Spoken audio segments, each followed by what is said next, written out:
தமிழ்நாட்டு தமிழர்கள் முதல் உலகத் தமிழர்கள் வரை, குறிப்பாக குமரி முதல் சென்னை வரை உள்ள உழவர் பெருங்குடி தமிழர்கள், வேளாண்குடி மக்களுடைய வாழ்வியல் தொடர்பாக, வேளாண் தொழில் தொடர்பாக இன்றைக்கு ஒரு செய்தியை பகிர்ந்து கொள்ள நம்முடைய எரிதனல் வலையொலியை பயன்படுத்திக் கொள்கிறோம்.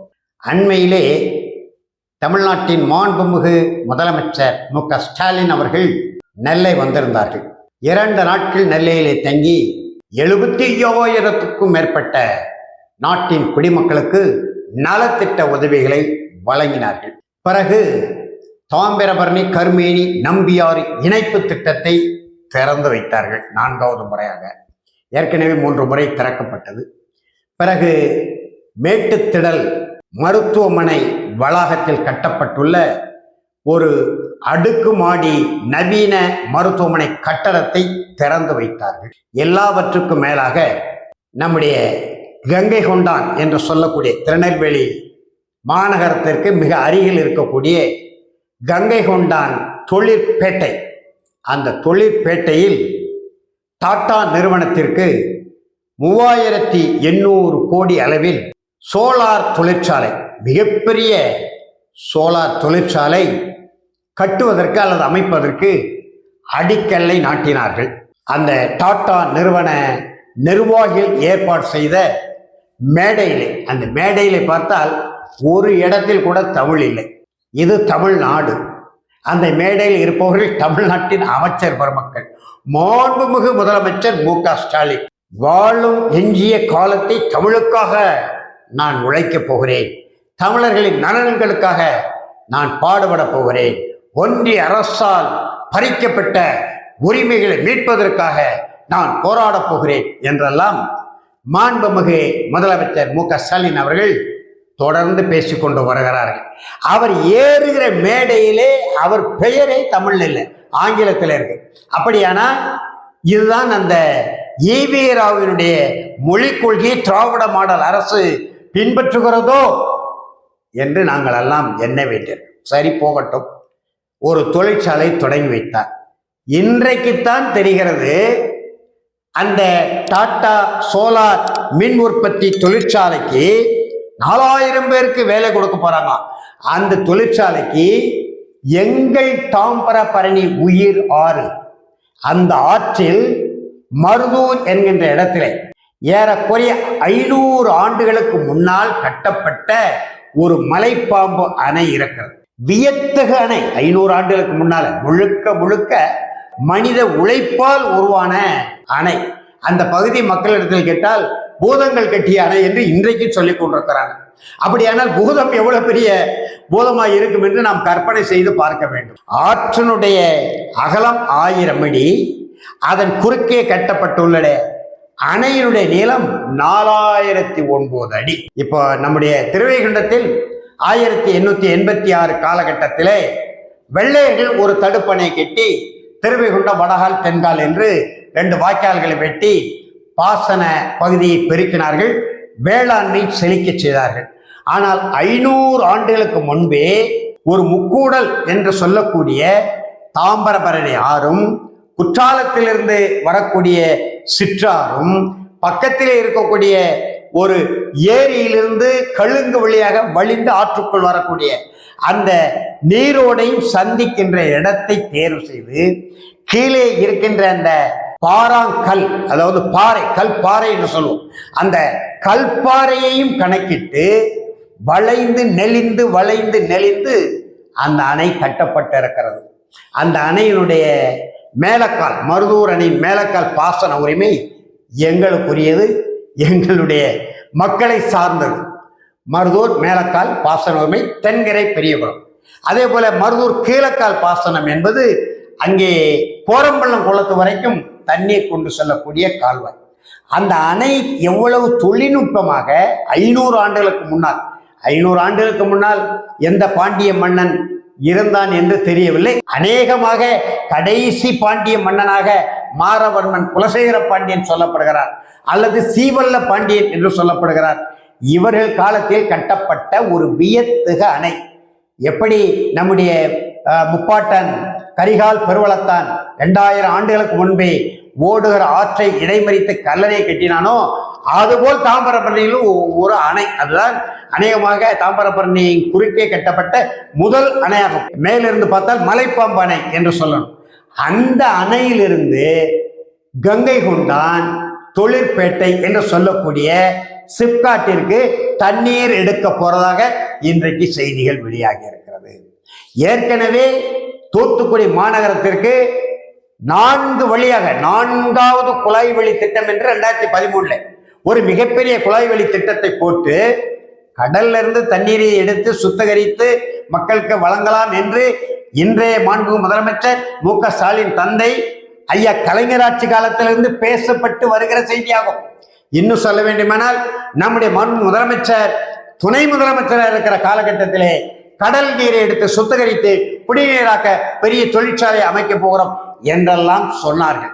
ஆனால் மருதூர் அணையிலிருந்து 4 குழாய் வழியாக தூத்துக்குடி மக்களுக்கு குடிநீர் வழங்குகிறோம் என்று சொல்லி மிகப்பெரிய ஆலை முதலாளிகளுக்கு மிக குறைந்த விலையில 1 லிட்டர் தண்ணீரை அக்கோஃபினா நாம வாங்கினா 20 ரூபாய். ஆனால் 100 லிட்டர் தண்ணீரை குறைந்தது 50 காசு அளவுக்கு குடிநீர் வடிகால் வாரியம் கொடுத்தது. அதிலே ஏகப்பட்ட ஊழல் நடந்ததாக 2011 சிறுவைகுண்ட அணையிலிருந்து 20 MGD திட்டத்தின் மூலம் அரசுக்கு 189 கோடி ரூபாய் இழப்பு. நாங்களே தகவல் பெற உரிமை சட்டத்திலிருந்து எடுத்து குடிநீர் வடிகால் வாரியம் அந்த நாசகார ஸ்டெர்லைட்டா இருக்கட்டும் அல்லது ஸ்பிக்கு உர தொழிற்சாலையா இருக்கட்டும் அல்லது அனல் மின் நிலையமா இருக்கட்டும், எந்த தொழிற்சாலைகளுக்கு தண்ணீர் கொடுக்கிறார்களோ அந்த நிலுவை பணத்தை தண்டி இந்த ஏழை எளிய மக்களுக்கு உழவர் பெறக்கூடிய மக்களுக்கு இந்த தாமிரபரணி மறுசீரமைப்பு செய்வதற்கு அந்த பணத்தை பயன்படுத்துங்கள் என்றெல்லாம் சொன்னோம். ஆனால் 1995 வரை ஏறக்குறைய 47,000 குறுக்கம் தூத்துக்குடி மாவட்டத்தில் மட்டும் 47,000 குறுக்கம் என்றால் ஏக்கர் இருபோக நஞ்சை நிலங்களாக இருந்தது.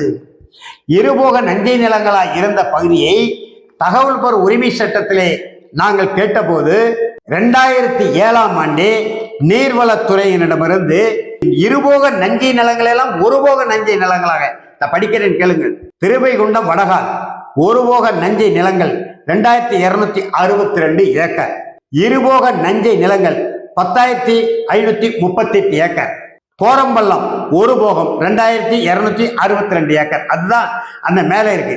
அப்ப இருபோக நஞ்சை நிலங்கள் 10,538 என்று இருந்ததை சிறுவைகுண்டம் வடகால், அதே போல மருதூர் கீழக்கால் ஒருபோக சாகுபடி நிலங்கள் 7,785 ஏக்கர், இருபோக சாகுபடி இல்லை. இதுதான் இங்கே சிக்கலுக்குரியது.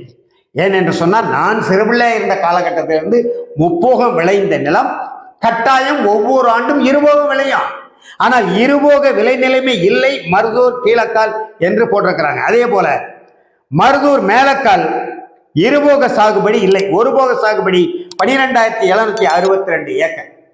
இப்படி சிறுவைகுண்ட அணையாக இருக்கட்டும், தூத்துக்குடியில 2 அணைகள் தான், மருதூர் அணை மேலக்கால் கீழக்கால், சிறுவைகுண்ட அணை வடகால் தென்கால். இந்த 2 அணைகளையும் 47,000 ஏக்கர் நஞ்சை நிலங்களில் இருபோக சாகுபடி நிலங்கள் மிக மிக சொற்பமாக ஆயிரக்கணக்கான ஏக்கரை பதிவு செய்துவிட்டு மற்ற நிலங்களுக்கு இருபோக சாகுபடி உரிமை இல்லை என்று அறிவிக்கக்கூடிய அறிவிப்பு நீர்வளத்துறையிலிருந்து 2007ஆம் ஆண்டே நாங்கள் வாங்கி வைத்திருக்கிறோம்.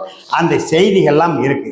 இன்றைக்கு என்ன சிக்கல் என்றால், ஏற்கனவே இருபோக சாகுபடிக்குரிய நிலங்கள் ஒருபோக சாகுபடியாக்கி ஆலைகளுக்கும் தூத்துக்குடி மாநகருக்கும் தண்ணீர் கொண்டு போகிறோம் என்று சொல்லி சிறுவைகுண்டத்திலிருந்து எடுத்த தண்ணீர் எல்லாம் நாங்கள் தடுத்து நிறுத்திவிட்டோம். இப்ப மருதூர் அணையிலிருந்து மேலும் கங்கை கொண்டானுக்கு, தொழிற்பேட்டைக்கு, டாடா நிறுவனத்திற்கு தண்ணி எடுப்பதாக இருந்தால் ஒரு போகத்துக்கும் வழி இல்லாத நிலைதான் உருவாகும். 4,000 பேருக்கு வேலை கொடுப்போம் என்கிறீர்கள். ஆனால் நாங்கள் 40,000 குடும்பங்கள் அந்த தாமிரபரணியுடைய வடகால் தென்கால், வல்லநாட்டுக்கு மேற்கே மேலக்கரை கீழக்கரை என்று வடகரை தென்கரை மேலக்கரை கீழக்கரை என்று மருதூர் அணையிலிருந்து புன்னைக்காயில் வரை எங்களுக்கு 47,000 குறுக்கம் நஞ்சை நிலங்கள் இருபோக சாகுபடி மறுத்து ஒருபோகம் என்று அறிவித்துவிட்டு இப்பொழுது அங்கேயும் தண்ணி இல்லை என்று சிப்காட்டுக்கு, தொழிற்பட்டைக்கு, கங்ககுண்டானுக்கு நீங்கள் டாடா நிறுவனத்திற்கு தண்ணீர் கொடுப்பதாக இருந்தால் இந்த 4,000 பேருக்கு வேலை கொடுப்பது இருக்கட்டும், அது தமிழ்நாட்டை சேர்ந்தவர் எத்தனாயிரம் பேருக்கு வேலை நீங்க கொடுக்க போறீங்கன்னு எங்களுக்கு தெரியும். புற வடநாட்டுக்காரங்க தான் கொடுக்க போறீங்க, இந்தியனுக்கு தான் கொடுக்க போறீங்க, தமிழனுக்கு வேலை இல்லை. ஆனால் தமிழனுடைய அந்த வாழ்வுரிமையில், பிழைப்பு உரிமையில், வேளாண்மை தொழிலில் மண்ணை அள்ளி போட்டுவிட்டு நீங்கள் டாடா நிறுவனத்திற்கு தண்ணீர் கொடுக்க திட்டமிட்டால் திராவிட மாடல் அரசே 2007ஆம் ஆண்டு திருநெல்வேலி தூத்துக்குடி மாவட்டத்தில் ரத்தன் டாடா வந்து காலை பதித்தார். அவர் காலை முறித்து அனுப்பிய மக்கள் தென் மாவட்ட மக்கள் என்பதை நீங்கள் புரிந்து கொள்ள வேண்டும். மருதூர் அணையிலிருந்து ஒரு சொட்டு தண்ணீர் கூட நாங்கள் கங்கை கொண்டானுக்கு அளிப்பதற்கு நாங்கள் அனுமதிக்க முடியாது. எங்கள் வேளாண்மை தொழில் பாதிக்கப்படும். குடிநீருக்கு எங்கு வேண்டுமானால் கொடுக்கலாம், தொழிற்சாலைகளுக்கு எந்த காலத்திலும் தாமிரபரணி தண்ணீரை ஒரு சொட்டு கூட எடுக்க கூடாது என்கின்ற நிலைப்பாட்டிலே இருக்கிறோம். எனவே கவனமாக கையாள வேண்டும். நீர்வளத்துறையினர் மிக எச்சரிக்கையாக இருக்க வேண்டும். வேளாண்மை தொழில் செழிக்க வேண்டும். 40,000 குடும்பங்களுக்கு மேலே இருக்கு.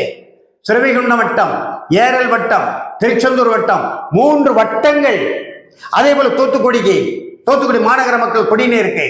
இப்படியெல்லாம் சிக்கல்கள் இருந்து கொண்டிருக்கும் போது மேலும் மேலும் நீங்கள் வேளாண்குடி மக்களுடைய வாழ்வுரிமையை தட்டி பறிக்கிற அல்லது கொட்டி கவிழ்க்கிற வேலையை திராவிட மாடல் அரசு மேற்கொள்ளுமேனால் 2026ஆம் ஆண்டு சட்டப்பேரவை தேர்தலில் உங்களை படுதோல்வி அடைய செய்கின்ற அந்த வேலை இன்றையிலிருந்து நாங்கள் தொடங்குவோம்.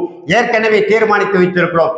கூடிய விரைவில் என்னுடைய சொந்த ஊர் ஆழ்வார் திருநகரியில் தாமிரபரணியை பாதுகாக்கிற, தாமிரபரணி ஆற்றுக்குள் ஆளுமை செலுத்தி ஆற்றை காடாக மாற்றிக் கொண்டிருக்கிற வனத்துறையை வெளியேற்ற கோரி, தாமிரபரணி ஆற்றுக்குள் காடாக வளர்ந்து செழித்து ஓங்கி இருக்கக்கூடிய சீமை கருவேலம் முள்மரங்களை அகற்ற கோரி 47,000 ஏக்கர் நஞ்சை நில இருபுகுடி சாகுபடி உரிமையை உறுதி செய்ய வலியுறுத்தி மணல் கொள்ளையை தடுக்க கோரி, ஆக்கிரமிப்புகளை அகற்ற கோரி ஆழ்வார் திருநகரியில் எமது ஏற்பாட்டிலே மிகப்பெரிய ஆர்ப்பாட்டம் ஒன்று நடைபெற இருக்கிறது. அந்த ஆர்ப்பாட்டத்திலே தமிழக வாழ்வுரிமை கட்சி தலைவர் ஆற்றல் மறவர் முத்தமிழன் அன்பு தம்பி வேல்முருகன் அவர்கள் கலந்து கொள்ள இருக்கிறார். இயற்கை வள பாதுகாப்பு இயக்கம் நடத்தி கொண்டிருக்கக்கூடிய அண்மையிலே தமிழக வாழ்வுரிமையில் தன்னை இணைத்துக் கொண்ட அணு உலை எதிர்ப்பு போராளி மதிப்பிற்குரிய சுப உதயகுமார் அவர்கள் பங்கேற்க இருக்கிறார். இன்னும் தமிழகத்தின் வேளாண் தொழிலை பாதுகாக்கக்கூடிய, இயற்கை வளங்களை பாதுகாக்கக்கூடிய ஆளுமை மிக்க ஆற்றல்கள் பல பேர் அதில் பங்கெடுத்துக் கொண்டு கண்டன உரை ஆற்ற இருக்கிறார்கள். கவனமாக கையாள வேண்டும் என்று தமிழ்நாடு நீர்வளத்துறையினருக்கும் திராவிட மாடல் அரசுக்கும் அன்பான மென்மையான கோரிக்கை முன்வைக்கிறோம். வன்மையான கோரிக்கையை முன்வைக்கக்கூடிய களத்திற்கு எங்களை தள்ளக்கூடாது என்று தமிழ்நாடு மாண்புமிகு முதலமைச்சர் மு.க. ஸ்டாலின் அவர்களை கேட்டுக்கொண்டு 1 ஏக்கர் நஞ்சை நில வேளாண்மை உரிமை கூட ஒருபோதும் நாங்கள் இழக்க மாட்டோம் என்கின்ற செய்தியை குமரி முதல் சென்னை உள்ள வேளாண்குடி மக்களுக்கும் உலக தமிழர்களுக்கும் எடுத்துச் சொல்லி நிறைவு செய்கிறேன். நன்றி, வணக்கம்.